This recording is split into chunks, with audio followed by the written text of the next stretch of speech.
अहम खबर यह है कि चेयरमैन पीटीआई की लाहौर से अटक जेल मुंतकिली की तफसीलात भी सामने आ गई हैं। चेयरमैन पीटीआई की गिरफ्तारी और लाहौर से मुंतकिली के लिए 3 टीमें तश्कील दी गई थीं। मज़ीद तफसीलात हासिल कर लेते हैं डॉन न्यूज़ के नुमाइंदे शकील कर्रार से। शकील, बताइएगा चेयरमैन पीटीआई को गिरफ्तारी के बाद लाहौर से कहां कहां ले जाया गया और इन टीमों ने किस तरह से काम किया?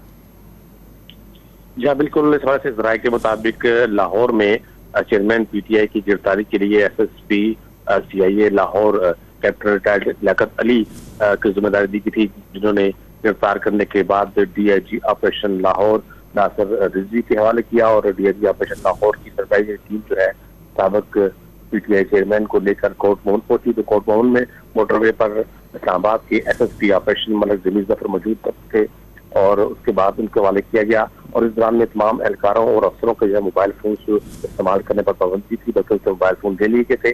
उसके बाद एसएसपी ऑपरेशन इस्लामाबाद जमीर जफर जो है अपनी टीम के हमरा साबिक चेयरमैन पीटीआई को लेकर अटक पहुंचे और अटक में डीपीओ अटक सरदार यादव के हवाले किया और उसके बाद डीपीओ ने रात के 10 बजे के बाद जो है वो अटक जेल हुकाम के हवाले किया। ठीक है, बहुत शुक्रिया शकील कर्रार आपका तफसीली तौर पर आगाह करने के लिए।